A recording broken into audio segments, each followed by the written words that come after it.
पृथ्वी के सभी जीवों में से सबसे श्रेष्ठ और बुद्धिमान जीव मनुष्य। मनुष्य भी एक सामाजिक प्राणी है, लेकिन पृथ्वी पर मनुष्यों की उत्पत्ति कैसे हुई, उनका जन्म कैसे हुआ, इस बारे में धर्म और विज्ञान क्या बताते हैं, क्या राय रखते हैं, इस वीडियो में इसी की बात। नमस्कार दोस्तों, मैं वीरेंद्र राज वीरू अपनी बात चैनल में आप सभी का हार्दिक स्वागत करता हूं। सबसे पहले बात करते हैं वैदिक सनातन धर्म की।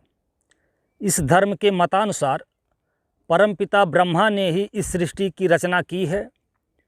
ब्रह्मा के शरीर से ही मनुष्य की उत्पत्ति ब्राह्मण, क्षत्रिय, वैश्य, शूद्र के रूप में हुई है। भगवान विष्णु सृष्टि के पालनहार तथा शिव शंकर संहारक हैं। लेकिन व्यक्तिगत तौर पर मुझे इस धर्म का दावा झूठा लगता है, क्योंकि ब्रह्मा ने ब्राह्मण, क्षत्रिय, वैश्य, शूद्र 4 लोगों को बनाया था, लेकिन दुनिया में तमाम मनुष्यों की जातियां, प्रजातियां और तरह तरह के लोग हैं। तो फिर उन सबको किसने बनाया है? अब दूसरे नंबर पर बात करते हैं ईसाई या इस्लाम धर्म की। ईसाई धर्म बाइबल के अनुसार सृष्टि की रचना परमेश्वर ने की है। परमेश्वर ने 6 दिन में इस सृष्टि को, इस दुनिया को बनाया, और सबसे पहले स्वर्ग में रहते हुए परमेश्वर ने एक मनुष्य को बनाया जिसका नाम उन्होंने आदम रखा। आदम वहाँ स्वर्ग में अकेला रहता था। एक दिन जब वह गहरी नींद में था तो परमेश्वर ने उसकी पसली की एक हड्डी निकाल कर उससे एक सुंदर स्त्री को बनाया और उसका नाम हव्वा रखा। आदम हव्वा स्वर्ग में एक अदन नामक बगीचे में खुशीपूर्वक रहते थे। ईश्वर ने आदम हव्वा को सभी पेड़ पौधों का फल खाने और कहीं भी घूमने फिरने, विचरण करने की छूट, अनुमति दे रखी थी। सिर्फ एक पौधे के फल को खाने की मनाही थी। कहा जाता है कि स्वर्ग में वहाँ एक शैतान रहता था जिसने आदम और हव्वा को बहकाया, बहलाया, और हव्वा ने उस मना किए हुए पेड़ का फल तोड़कर खुद खाई और आदम को भी खिला दी।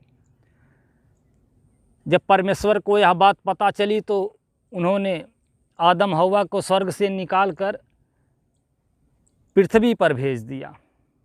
आदम हव्वा को बहकाने का कार्य शैतान ने किया था, तो गलती तो शैतान की थी। ईश्वर को अगर सज़ा देनी थी तो शैतान को देनी चाहिए थी। फिर ईश्वर के जन्नत स्वर्ग में शैतान क्या कर रहा था?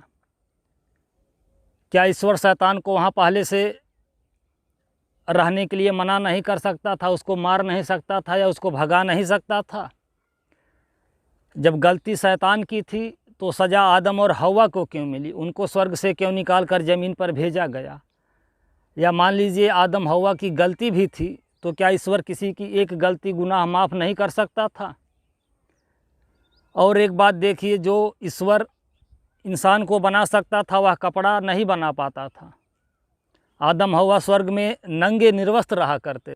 कहा जाता है कि जब आदम और हव्वा को ईश्वर ने जन्नत से, स्वर्ग से निकाल कर पृथ्वी लोक पर भेज दिया तो पृथ्वी पर आदम और हव्वा पति पत्नी की तरह रहने लगे। उनकी संतानें हुई और उन्हीं से इस पृथ्वी पर मनुष्यों की उत्पत्ति बाइबल और ईसाई धर्म के अनुसार मानी जाती है।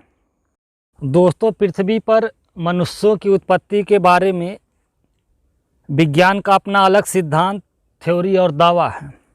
विज्ञान के अनुसार 1400 करोड़ साल पहले ब्रह्मांड में विस्फोट हुआ, जिसे बिग बैंग कहा जाता है। इससे ब्रह्मांड में अधिक मात्रा में ऊर्जा निकली, जिससे हाइड्रोजन, हीलियम, तारे आदि का निर्माण हुआ। 380 करोड़ साल पहले सागरों में सूक्ष्म जीव, बैक्टीरिया, DNA आदि का विकास हुआ।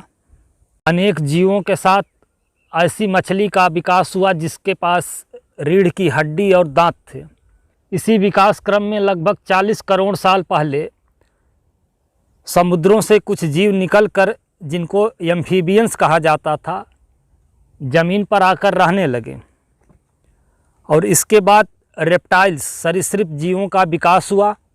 पृथ्वी पर विशाल डायनासोर का साम्राज्य था। डायनासोर की अनेक प्रजातियां थी।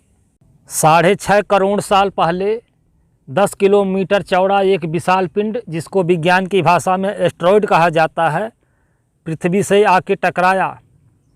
इसके बाद पृथ्वी एक आग के गोले के रूप में बदल गई और पृथ्वी पर लगभग 25 किलो से ज़्यादा वजन के सभी जीव जंतु, विशाल डायनासोर आदि का अंत हो गया।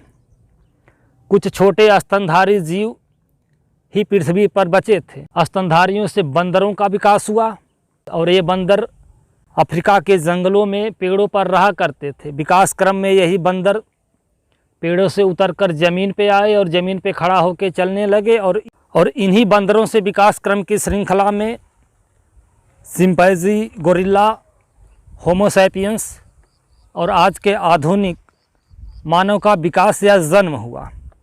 तो दोस्तों, यह थी पृथ्वी पर मनुष्य की उत्पत्ति के बारे में धर्म और विज्ञान की क्या राय है, क्या दावा है, इस पर एक संक्षिप्त जानकारी। वीडियो देखने के लिए धन्यवाद। नमस्कार। जय भारत।